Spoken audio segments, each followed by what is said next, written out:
Now, without further ado, it's my pleasure to introduce our first panel, Closer to Home, Rethinking Supply Chains. And our moderator for this panel, Hector Placencia, the president of BRH2 Plastics. Hola, buenos dias. Welcome to everyone. Really neat to be part of this virtual conference. I've done a couple. This one's really cool, but now with 3 countries, so pretty excited. I'm sure the 2 panelists that are joining me are excited as well. But more importantly, I think this is the topic we really want to talk about: is how do you reimagine the supply chain going through the USMCA, and then this little thing called pandemic that just has destroyed 2020 as a whole.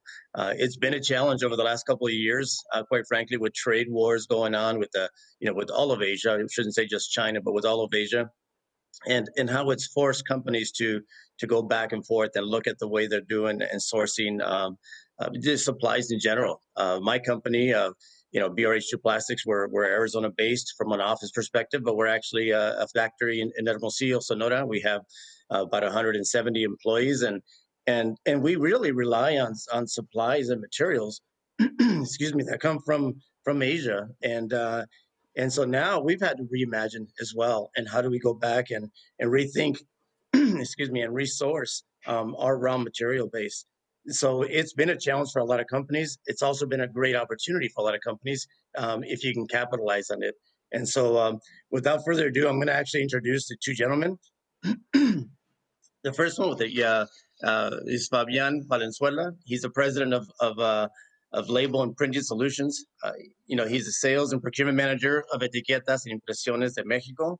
As president of Label and Printing Solutions Inc., Valenzuela has been working with many brokers and customs. He's been involved in acquisition of 6 new presses. It's about a $4.5 million investment. He's increased sales to the point of expanding to a new plant in Mexico. And he's worked in the opening of a manufacturing plant in Phoenix as well. Valenzuela was educated at the Universidad de Noroeste in Sonora, and he's an industrial engineer. And next, we actually have Bill Jordan. He's a 3rd-generation owner of Allied Tool and Die in Phoenix. AT&D produces sheet metal and CNC machine components for the aerospace and electronics industries. True to form with many family-owned businesses, he started at the bottom, learned every aspect. I had a conversation with him the other day, and it's interesting to see how he started really from nothing and just got to learn every piece of the business, as you would expect, especially being a family-owned business. He earned a degree in business admin from the University of Phoenix in 2001. In 2010, he opened a production facility in Mexicali, Mexico, that serves the needs of customers located in and throughout Mexico. He took over complete management of the company in 2015. In 2019, he graduated from the Thunderbird School of Global Management with a master's degree in business administration. So without further ado, I'm actually going to pass it over to them. Bill, I'm going to start with you. Before I make that introduction and pass it over to him, he's actually doing something that he explained is something on his bucket list. He's doing the Baja 250. He's actually joining us from San Felipe, Mexico right now. I'm going to pass it over. I know, Bill, you have a video you want to show as well. And then after that, we'll jump in and do some Q&A. Good morning, everyone, and hello to everyone across the world and across the American continent. Yes, I am in San Felipe, Mexico right now. Last 2 days, we've been pre-running the Baja 250 course, and I recommend to anyone, if you love four-wheeling, go do the Bajas. The races are amazing, and it's the best bucket list you could ever do. Owner of a machine shop, and there's a video prepared, and I will pass it over to the IT tech now so they can air that video. Hello, my name is Bill Jordan, CEO and owner of Allied Tool and Die Company, located in Phoenix, Arizona, and also Mexicali, Baja California, Mexico.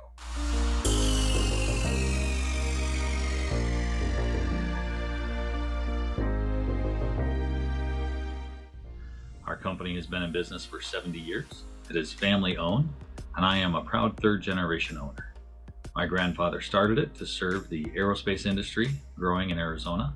My father increased our capacity and capabilities, and I have taken over 5 years ago and I'm continuing that progress. We are a 5-axis CNC machine shop and also a 5-axis sheet metal cutting and fabrication facility.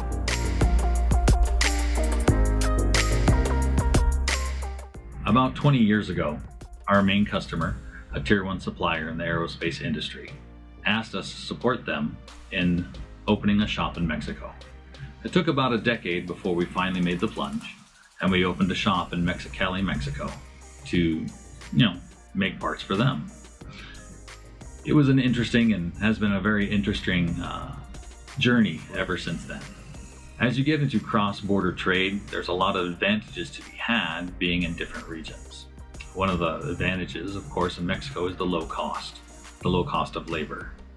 It is the main driving force, but you have to put a part down there or parts or processes that take advantage of that cost structure. If your parts or the product that you're trying to place somewhere does not have a high content of labor in its cost, sometimes it's not a good fit. Depending on economies of scale and depending upon what other products or processes the company is going to put into that low-cost region, it may make sense, but it's a business case that has to be analyzed. For us, I am just a member of the supply chain myself. For us, the savings is labor. One of the challenges that we face being in the supply chain for customers that are looking to go into low-cost regions is we hear people say, we want Chinese pricing. You're not going to get that in any other low-cost region except for China. The challenge really becomes in helping the customer understand that the supply chain is much more than just the base price of the product. When you have something in a closer region to the United States, such as Mexico or anywhere else, a lot of other cost factors go into managing your supply chain. Ease of contact, ease of shipping, how far away are they really, and how much can you actually communicate and get things done. Not only that, but if you have product where you have an issue, how much of that product is already in shipping? Are you losing 3 to 4 weeks of supply that might have an error in it because it's already on a boat?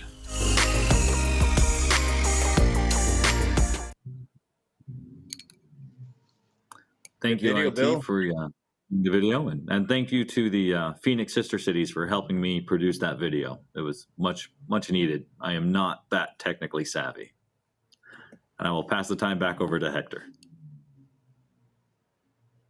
Thanks a lot, Bill. Nice job, actually, really good, and gives us a good intro of who your company is and what you guys have been up to. So I'm going to start with an entry question here. For Fabian. Has the pandemic provided a once-in-a-generation opportunity to reimagine everything about how we do our jobs and how we run our companies, in this case, your company? Sure. Hi, good morning. Buenos dias. I'm Fabian Valenzuela. Well, we have been very lucky enough for not being closed outdoors. We've been keeping our business running. We do packaging, labels on rolls, films, and the majority of our customers are food manufacturing companies, and they've been having high demand. But we have experiencing some challenges of how we manage our resources, how we demand us our vendors to supply us with the raw materials. We have to change and accept delays, be more less demanding. Our customer has to be less demanding and work with whatever tools are possible or what are available. We have experiencing that be more. The future is digital. We understand that there are no borders and you can be anywhere, and we can remote working is possible. We have been switching to more hybrid work schedule and home and office. We can be accomplish more tasks remotely without sacrificing the productivity of the quality of our work. We have been changing our schedules for our production employees to be more work hours and 4 shift hours, um, 4 days per week. Um, we have changed our capacity. We were expanding on our productivity. We are expanding to new markets, to Utah, to Washington, because of the we have seen more needs that customers need on short runs. Customer doesn't know what's going to be need next. We used to be producing high volumes for customers, but now the purchase orders are being short and, in volume, but more continuous. We believe that the work will not be going to be the same. We believe that we can do better, we can do faster. We have a manufacturing plant in Hermosillo, and because being here, open a plant in Phoenix, Arizona, help us grow and help us do not lose our business, because if we're only because all this conference is about the be close to each other, and because being here in Phoenix, having a plant, enabled us to not lose our business, because they close the borders. Um, and the majority of our customers were worried about we wouldn't be able to supply them with our packaging. So that helped us being here locally, and and and that's it. Very good. How was your business impacted in terms of, not to give away sales numbers, but how was your business in terms of 2019 to 2020, and then where we're at now with 2021? How was, what impact did you see? Well, we have seen that we slowed down a little bit, because, like I said, they changed, all the order changed. Um, we have seen, we decide that since now the work office or being more digital and working, we've been expanding. We've been expanding. Or we have seen that our customers are open to be remote, open to accept to be shipping from Phoenix to Utah, to Nevada, to Washington, because they see it as a new way to work, and that's open the and reduce the boundaries of not being just local, because sometimes customers want local companies, but we've been expanding with the pandemic. Very good. So, Bill, question for you here. So, how have you seen or been a part of a successful nearshoring during the 2020 year that was driven due to the pandemic? We actually were able to participate in a success. One of our customers, for which we did some machining, they have a lot of supply chain in Asia, and they have a lot of their product that was sole sourced in Asia. And at the beginning of the pandemic, that all just, it got blown away. So they needed emergency stuff brought in, set up, and started making product quite quickly. And so we were able to assist them with some machining components, and we are still supplying them with those machine components at a lower rate, because they've gone from a single source supply out of China to now a dual source supply, where it's being made in both China and in Mexico as well. That's great. So what impact have you seen with both of the USMCA? I know we're talking about COVID and the pandemic, but even before that with the USMCA, did you see it as favorable? Did you see, an uptick in your business, or down, if that's the case at all, as well as the pandemic? Do you see that you impact your business positively? Go ahead, I'm sorry. Well, the USMCA is a good positive, just on top of the NAFTA that had already existed. It's good. I mean, the cross-border. Oh, excuse me. There's a fly buzzing around me. The cross-border trade, it's good. I mean, it didn't affect us in the fact that it made it more difficult or more easy. It was a continuation and a re-embracement of the fact that trade across the border helps. So the pandemic, however, has been absolutely horrible for my business as a whole. Yet with the opportunities of the nearshoring and some other opportunities for manufacturing from the pandemic have offset some of it. So if you're going to ask the question of what's happened with my company for sales due to the pandemic, it's honestly been horrible. Even with the uptick of additional work from other customers, we're still down about 25% from 19 to 20. Yeah, it's been a rough year, and I mean, I know most small medium sized businesses that I've talked to. Obviously, the large businesses, we see it as well. You see it on it's not reflected on Wall Street necessarily, but we see that everyone was taking a hit. So another follow up question, Bill: what are the major reasons that drive a company to nearshore their operations or supply chain, for that matter? I mean, the biggest reason that I've seen from the successes and from the parts that I participated with was just the mitigation of risk.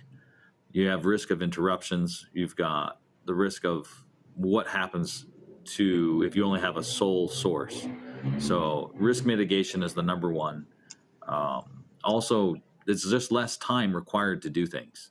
If you need to do a revision change to your product, your supply chain is local or more local than being across the world. Communication time zones, it's much easier to talk to somebody who's on the same continent than it is to wait for the message to come back the next day because you're working different hours and different cycles of the 24-hour day. Quicker response times. If you're closer, you also have less inventory.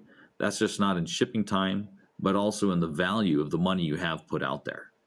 A month's worth of inventory sitting on the boat is a sizable chunk of investment. And so if your supply chain is local, that's less cash that is out there in your working capital. So those are the main ones that come to my mind, and I'm sure there's additional ones. It's a great point as you're talking about lead times and just inventory dollars that are tied up. If you can get the raw material or if you can get the supplies from Asia right now, we've seen container prices are almost tripled. What they used to be. Less than a year ago, quite frankly. And so it's been a major pain. We're starting to see kind of entering in inflation. We're starting to see the price of all goods going up. Now to consumers. Before it was kind of the manufacturers that were trying to absorb some of this, all the resin vendors in my case, and packaging vendors and that sort of thing. Now it's really it's hitting the retail aspect of it as well, because there's no way to absorb those margins.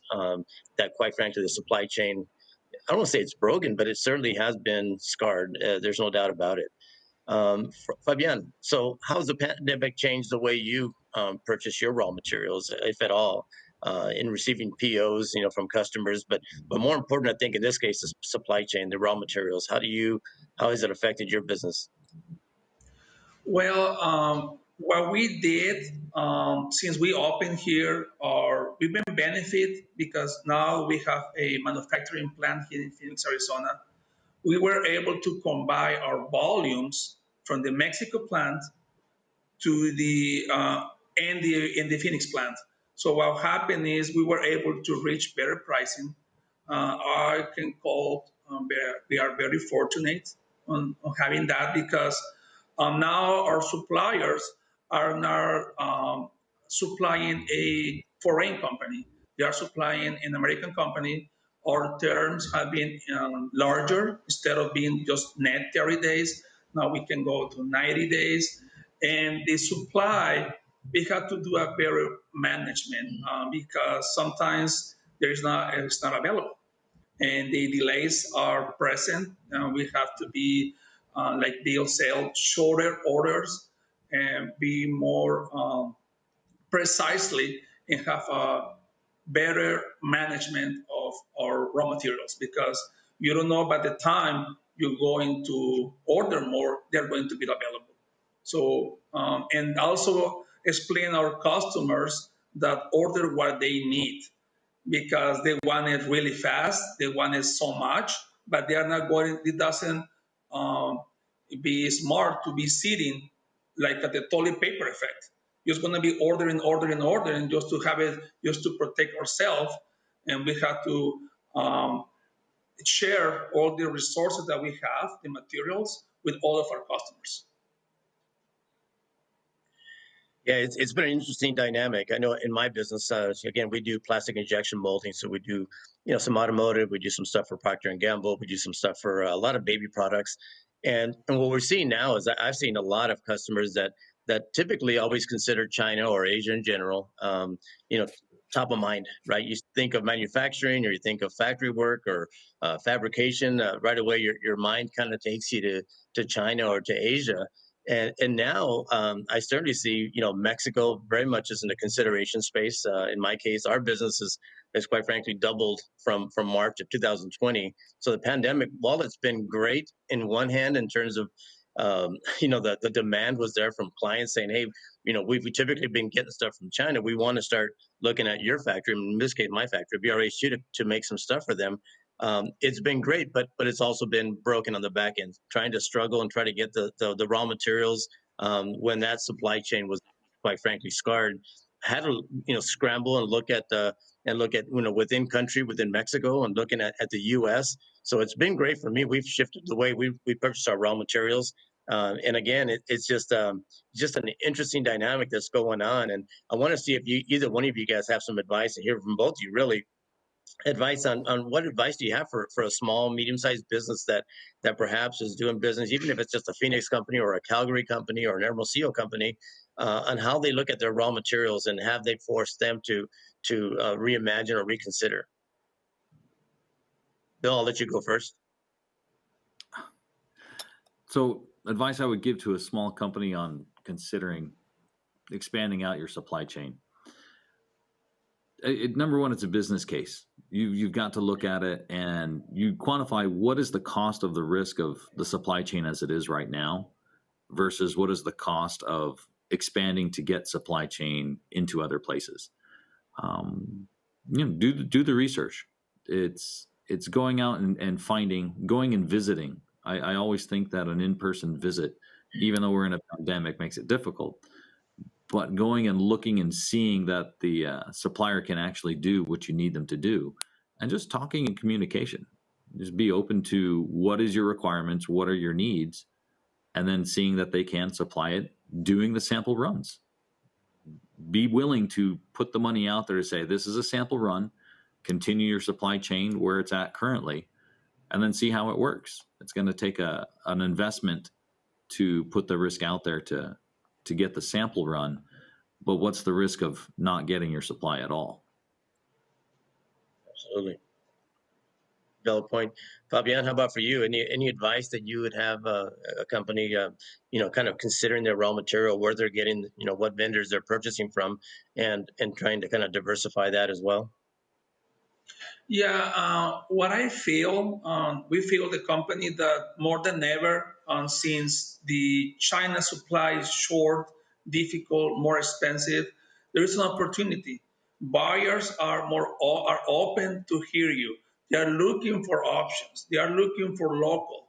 And when I say local, I can call Sonora local, Mexicali local, and like I said before, we are expanding to other states, but still are local. So go ahead, like Bill said, ask and do demo runs. Be willing to accept or hear what the customer needs. And of course, it's going to be an initial investment on your part on probably tooling or probably setup cost, but it's going to be worth it. It's going to be, but those on the later on, it will pay off. It will pay off because customers or buyers are looking for new sources. If I could add into that as well, another suggestion is the Chamber of Commerce or a similar government entity. They have them in every city, in every state, in every country. But those groups, chambers of commerce, economic development commissions, they have a lot of useful information. I know that the Phoenix Sister Cities has it. Arizona Commerce Authority is available to anyone looking to source in Arizona and also outside of Arizona in other states and in other countries. There is a lot of government information and government help that's free of charge to let you expand your supply chain, and they can arrange visits and there's a lot of help out there from the governments to urge more trade with our other cities and the other countries. That's a very, very valid point, and you're right. I mean, free is good, right? We do have the resources out there. We had to do the same thing, contacting some of the local communities, right, in terms of local governments to try to find some of the raw materials that we were looking for, looking at new vendors. And it proved to be very fruitful. And we now have some, we've expanded our network, we've diversified it. And quite frankly, we are now have some new vendors that I think are going to become permanent vendors. So it's forced us to take a look at our strategy and broaden it a little bit and diversify it. I'm sure that's kind of what I think most people need to do right now is just go back to the well and say, when I started my business, here's what I had in mind. It's shifted since then. If you did something 3 years ago to where we're at today, I think we're kind of rethinking the way we do business, from everything from virtual, doing this kind of stuff, the digital conferences and virtual conferences, all the way down to virtual meetings. I've had clients that say, hey, we want to get to know BRH2, don't want to travel. We have a travel ban or what have you. And these are larger corporations. And I've done some Zoom walkthroughs. I've taken them and with my cell phone and walked through the factory so they kind of get to know us. And it's something that I think a presentation or a PowerPoint doesn't quite get them that close to it. They get to see the real deal. Be creative. I think that's what you need to do. I think clients are looking at being more stateside. It's anything coming from the Americas is now heavily in consideration, at least from large corporations, because we've seen what's happened in Asia, aside from the pandemic, but just in the trade wars and what could happen. And so at least the companies that we're dealing with are very, very open to doing business in the Americas, U.S., Canada as well. And so I don't know what else, Fabian or Bill, that you might have to add, because I want to open up. I don't know if there's any questions from the participants. If there is, I'd like to get some of those questions and field that as well. Hello, and welcome I would everyone. like to add. Oh, I'm sorry, Fabian. Let's go with the question first. I'm sorry. Sure. Hi, sorry about that, but welcome everyone. I'm Emily Smolensky, and I'll be the Q&A moderator for the next 2 days. So just as a quick reminder to all of our conference attendees, please feel free to ask questions throughout our sessions today and tomorrow. We definitely want to hear from you. So our first question to the panel is, what's your most single salient tip for businesses thinking about engaging in international trade? It doesn't have to be about supply chain. Either one of you, Bill, Fabian? I think the number one tip I would say is landed cost. What is the total amount of money you need to spend to get it where you need it to be? Whether you're having it made in one region, shipped to another, or made wherever you're shipping back and forth to, the total cost. So never forget to keep that in mind.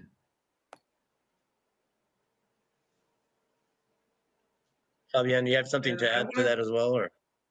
Yes. Also, I would like to add, for instance, we live, when we open our plant here in Phoenix, we reach to the city. And the city help us a ton, a lot. They help us to find the right spot. They give us, because we don't have any clues to move from our warehouse to a manufacturing plant, to comply with all the city codes, all the state codes. They help us to find the right contractor to install our printing presses. So I would say go to the local municipality or the government to get some help and advice. It's free, and they will guide you. They will give you all the baby steps, take you to the hand, and help you to open the doors. Yeah, and so given the recent Emily. spike in ocean freight, can the disparity in labor costs, in parentheses, China versus Mexico, be bridged by the disparity in freight costs? I would say the answer is yes, definitely. Yeah, I know in my case, the BRH2 plastics, quite frankly, the labor right now is actually cheaper in Mexico than it is in China. And then when you look at the freight, so you look at the freight cost, and I think Bill hit it on the head. It's the landed cost, right? So taking all that part of the formula is also the lead times that it takes to get the stuff. If everything goes well, you're probably talking, 30 to 40 days, right, to get to where it needs to go. So, yeah, I think labor is important, but as it is, I think we're already cheaper, at least in Mexico versus China, head on.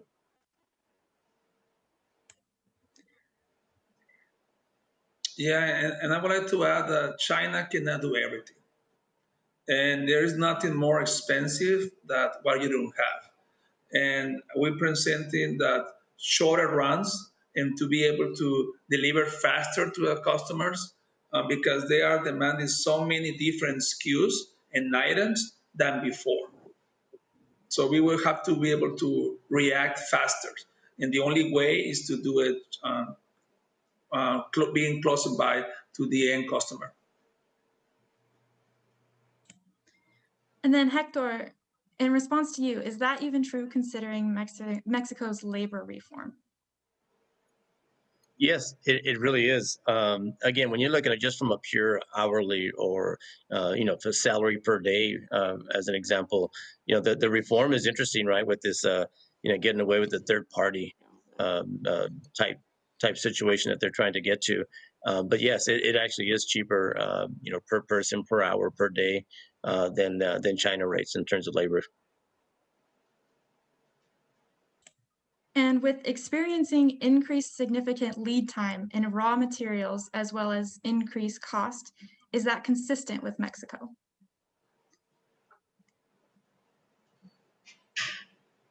I don't know if one of the I gentlemen would want to say, answer that.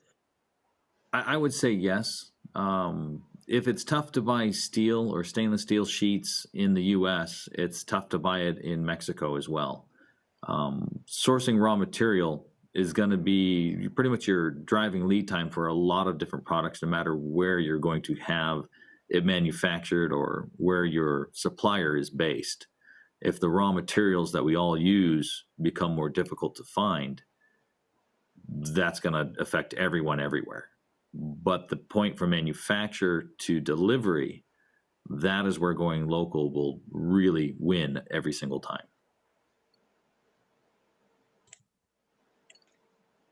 Great. And then one last question to all of you guys. How does the future of your business look like after COVID?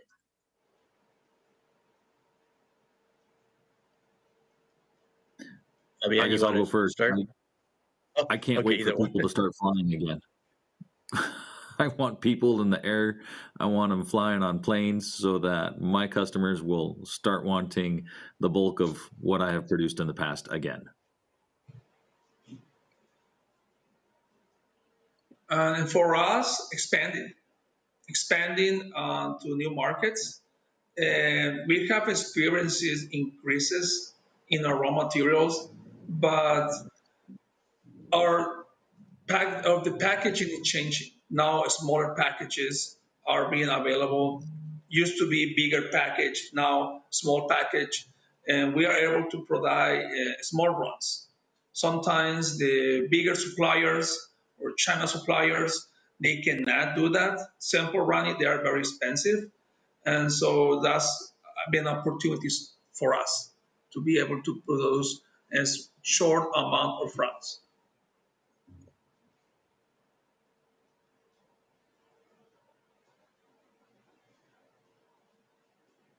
Emily, was there any other questions from the audience? That's all we have for today. No, it's just an interesting topic. I know with our customer base, our business, again, I mentioned that it's double, and it's not a bragging thing. It's just, well, you got to try to take advantage of the situation. I think be prepared for this stuff to happen. We never thought in our generation, our lifetime, that a pandemic would shut down right at a global level every type of business, and now we're seeing that it can happen. It did happen, and so you really do have to reimagine, as the title states. It's how do you reimagine the way we look at supply chain. um, we've done that. Our clients are doing that in a big way. We deal with a lot of Fortune companies, and I know us in the plastic business. We do plastic injection mold. We normally didn't get into polyurethane, which is a foam type of a product, or even silicone. Our clients are kind of pulling us into that direction. So you kind of do the push pull, right, from a supply demand. And so now our customers are saying, hey, can you do some foam products? Bumbo is one company that is leading us that direction. We do plastic parts for them today, and now we purchased some polyurethane equipment, and here in the near future we'll be doing some foam products as well. And silicone is the other one with Munchkin and Tomy International, two big baby companies, the stuff that you see at Target and Walmart, etc. And so that we're being pulled into those directions. So it's been favorable for us. And it looks like we're out of time. So Heidi, I think I'm going to pop it back over to you. I've always wanted to say that. I've never been a newscaster, but I'm going to bounce it back to you, Heidi. Thank you so much. All right. Thanks to you as well. I think it's so interesting to watch how companies have done the professional pivot in light of COVID-19 and how we really are asked to innovate a little bit more. So thanks for that great information, Hector, Bill, and Fabian. And also, Bill, I thought the video tour of the tool and die operation here in Phoenix was really cool.